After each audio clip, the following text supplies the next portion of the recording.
অঙ্ক করতে ইচ্ছা করে না, অঙ্কে ভয় পাও, কিন্তু এদিকে সরকারি চাকরি পাওয়ার একটা খুব ইচ্ছে কিন্তু মনের ভেতর রয়েছে, তাহলে এই ভিডিওটা তোমার জন্য। কারণ এমন একটা সরকারি চাকরির নোটিফিকেশন বেরিয়ে গেছে যেখানে কিন্তু অঙ্কের একটা প্রশ্নও থাকে না। উইদাউট অঙ্ক, উইদাউট ম্যাথমেটিক্স তোমরা একটা ভালো মাইনের কেন্দ্রীয় সরকারের সরকারি চাকরি কিন্তু পেতে পারো। তো হ্যাঁ, অবশ্যই বলবো পরীক্ষার নাম, সেটা হলো এসএসসি স্টেনোগ্রাফার। ঠিক আছে, এই এসএসসি স্টেনোগ্রাফারের নোটিফিকেশন কিন্তু এসএসসি বের করে দিয়েছে। তো সেই নোটিফিকেশনের ব্যাপারে ডিটেলস আলোচনা কিন্তু আজকে তোমাদের সাথে করব, যে কবে থেকে কবে অবধি ফর্ম ফিল আপ হবে, কিভাবে পরীক্ষা হয়, পরীক্ষায় কি কি আসে, কটা স্টেপ রয়েছে পরীক্ষায়, সবকিছু আমরা যাবতীয় ডিটেলসে আলোচনা করব।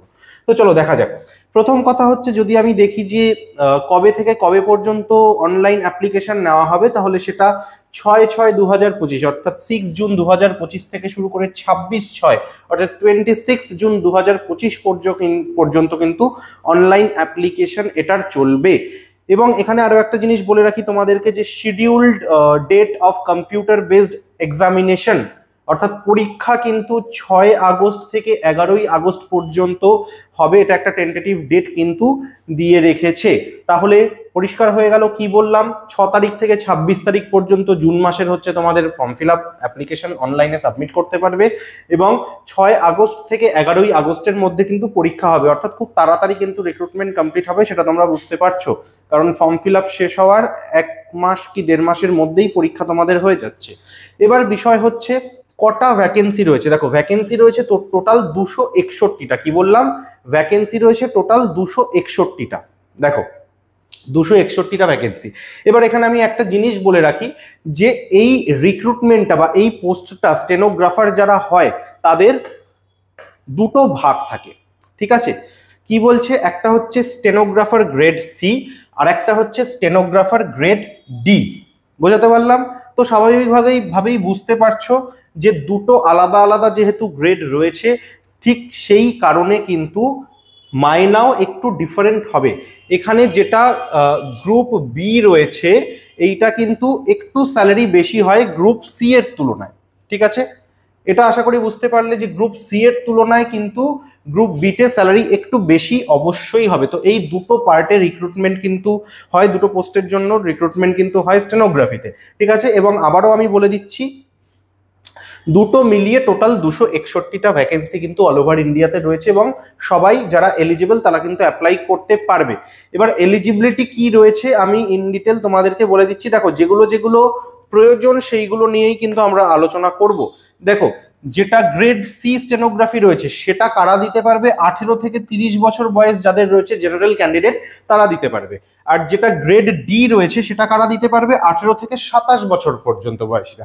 তারপর যেটা তোমার এসসি এসটি ওবিসিদের জন্য থাকে, যেরকম 5 বছর 3 বছর, সেইগুলো যা নিয়ম কানুন রয়েছে সেগুলো তো সেগুলোর মতো থাকবেই। ওগুলো নিয়ে তোমরা সবাই সমস্ত কিছু জানো, ওগুলো নিয়ে আমি আর কিছু বেশি ডিসকাশন করলাম না। আমাদের ইম্পর্টেন্ট এর পরে আর যা যা রয়েছে সেগুলো আমরা একটু এবার দেখে নেব। তো খুব বড় এবং ভালো একটা অপরচুনিটি তোমাদের জন্য, কারণ আমি প্রথমেই বললাম যে এটাই কিন্তু ম্যাথ থাকে না।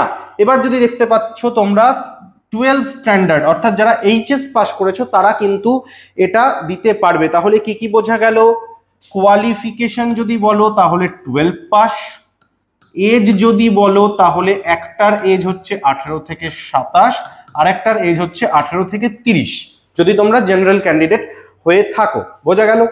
নেক্সট কি আছে, নেক্সট আরো যা যা জিনিস রয়েছে সেগুলো আমরা একটু দেখে নেব। এরপর মোস্ট প্রবাবলি এক্সাম প্যাটার্ন আসবে তোমাদের কাছে। হ্যাঁ, এক্স্যাক্টলি। দেখো, এখানে আমি বলে দিই তোমাদেরকে, এক্সাম যেটা হবে সেটা রিটেন এক্সাম একটাই হবে, কোনো টিয়ার 1 টিয়ার 2 এর ব্যাপার নেই, যেরকম কিনা সিজিএল সিএইচএসএল এ থাকে। তো এখানে কিন্তু একটাই পরীক্ষা হবে, কি, জেনারেল ইন্টেলিজেন্স অ্যান্ড রিজনিং এর 50টা প্রশ্ন থাকবে, প্রত্যেকটা 1 নম্বর করে 50 মার্কসের। জেনারেল অ্যাওয়ারনেস 50টা প্রশ্ন থাকবে, প্রত্যেকটা 1 মার্কস করে 50 মার্কস। ঠিক আছে, ইংলিশ ল্যাঙ্গুয়েজ অ্যান্ড কম্প্রিহেনশন অর্থাৎ ইংলিশের ওপর কিন্তু সব থেকে বেশি থাকে, সেটা হচ্ছে 100 নম্বরের 100টা প্রশ্ন। ঠিক আছে, অর্থাৎ প্রত্যেকটা প্রশ্ন 1 নম্বর করে ক্যারি করবে। তাহলে তোমরা দেখতে পাচ্ছ তোমরা টোটাল পেয়ে যাবে এখানে 200টা প্রশ্ন, 200 নম্বরের টোটাল তোমাদের পরীক্ষা, এবং তার জন্য টাইম থাকবে কিন্তু তোমাদের কাছে 2 ঘন্টা। ক্লিয়ার? আর যেটা 40 মিনিট এক্সট্রা যারা হচ্ছে স্ক্রাইব নিয়ে যায় তাদের পার ঘন্টা 20 মিনিট করে এক্সট্রা পায়, সেটা সেন্ট্রাল গভর্নমেন্টের যা রুল আছে সেই হিসেবে তাদের জন্য 2 ঘন্টা 40 মিনিট। বোঝা গেল? তাহলে 200 নম্বরের 200টা প্রশ্ন এবং পরীক্ষা হচ্ছে তোমাদের 2 ঘন্টা। আরো একটা জিনিস বলে রাখি, হ্যাঁ অবশ্যই এখানে নেগেটিভ মার্কিং থাকবে 0.25 করে, অর্থাৎ তোমাদের 4টে প্রশ্ন ভুল গেলে কিন্তু 1 নম্বর করে তোমাদের নেগেটিভ বা মাইনাস হতে থাকবে। Clear everyone? চলো এবার যারা কম্পিউটার বেসড এক্সামিনেশন ক্লিয়ার করলো, যারা কাট অফ ক্লিয়ার করবে, ঠিক আছে, পরীক্ষা কিন্তু যে দুটো গ্রুপের জন্য আমি বললাম, দুটো গ্রুপের জন্যই একটাই সেম পরীক্ষা হবে, ঠিক আছে, বাট দুটোর কাট অফ কিন্তু আলাদা আলাদা হবে। এবার যে যেই কাট অফ ক্লিয়ার করবে তার মানে সে সেই গ্রুপটার জন্য এলিজিবল হলো। এবার তারপর আমার চলে আসবে হচ্ছে তোমার স্কিল টেস্ট। এবার স্টেনোগ্রাফির জন্য যারা স্টেনোগ্রাফি শিখে রেখেছো বা শিখছো খুব ভালো, বাট যারা স্টেনোগ্রাফি কিন্তু এখনো শিখছো না, কিন্তু এই খুব সুন্দর অপরচুনিটিটা তোমরা কাজে লাগাতে চাইছো যে অঙ্ক ছাড়া একটা সরকারি চাকরি তোমরা পেতে পারো, তাহলে কিন্তু এই স্টেনোগ্রাফিটা শেখার জন্য তোমাদের কাছে আমি রিকোয়েস্ট করবো যে দেরি না করে তোমরা স্টেনোগ্রাফি শেখাটা শুরু করে দাও। দেখো এখানে কি বলছে, এখানে স্টেনোগ্রাফার গ্রেড ডি এর জন্য তোমার ইংলিশ আর হিন্দি দুটোই রয়েছে। সেখানে হচ্ছে তুমি 50 মিনিট পাবে হচ্ছে ইংলিশের জন্য, বা যদি তোমরা হিন্দির জন্য করে থাকো তাহলে সেখানে 65 মিনিট পাবে। এবং যারা স্ক্রাইব রয়েছে তারা কিন্তু 70 মিনিট বা 90 মিনিট পাচ্ছ, অর্থাৎ তারা কিন্তু একটু সময় আরো বেশি পেয়ে যাচ্ছ যারা স্ক্রাইব নিয়ে আর কি যাচ্ছ, ঠিক আছে। আর যদি তুমি গ্রেড সি এর জন্য বলো তাহলে ইংলিশের জন্য কিন্তু 40 মিনিট, এবং হিন্দির জন্য যারা দিচ্ছ তারা কিন্তু 55 মিনিট টাইম পাবে। তোমাদের যেটা টাস্ক দেওয়া হবে স্টেনোগ্রাফি স্কিল টাইপিং এর জন্য, স্কিল টেস্টের জন্য, সেটা কিন্তু তোমরা এই নির্ধারিত সময়ের মধ্যে তোমাদেরকে কমপ্লিট করতে হবে। ক্লিয়ার? তাহলে এই ছিল হচ্ছে মোটামুটি ডিটেলস, আর এখানে কোনো ডিটেলস দেওয়া নেই সেরকম যেগুলো তোমাদের কাজে লাগবে। আর ফর্ম ফিল আপের ব্যাপার তো জানোই, এসএসসিতে যারা বিভিন্ন রিজার্ভ ক্যাটাগরি থেকে আসছো তাদের জন্য ফ্রি, কোনো টাকা লাগে না, এবং ফিমেলদের জন্য ফ্রি, খালি জেনারেলদের 100 টাকা করে পেমেন্ট করতে হয়। তো এখানে কিন্তু সেই হিসেবেই চলবে, আদার্স কিছু নেই।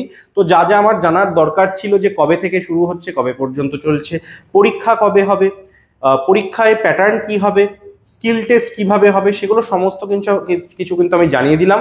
ইভেন ভ্যাকেন্সি যে 261টা আছে সেটাও কিন্তু আমি তোমাদেরকে এই ভিডিওতে বলে দিলাম। সুতরাং আর দেরি না করে তোমরা ঝটপট ফর্ম ফিল আপ করো, এবং যারা স্টেনো এখনো শেখোনি তারা কিন্তু কোনো একটা লোকাল ইনস্টিটিউট যেখানে স্টেনো শেখায় খোঁজ খবর নিয়ে তোমরা স্টেনো শেখাটা কিন্তু শুরু করে দিতে পারো, কারণ এখানে কম্পিটিশন একটু তুলনামূলক অন্যান্য পরীক্ষার তুলনায় কম যায়, ঠিক আছে। সুতরাং সেখানে যদি তোমরা নিজেদেরকে একটু প্রতিষ্ঠিত করতে পারো, একটা ভালো সরকারি চাকরি কিন্তু তোমরা ইজিলি খুব কম সময়ের মধ্যে পেয়ে যেতে পারো। দেখা হবে পরের ভিডিওতে নতুন কোনো টপিক নিয়ে, ততদিন সবাই ভালো থেকো, সুস্থ থেকো, গুড বাই।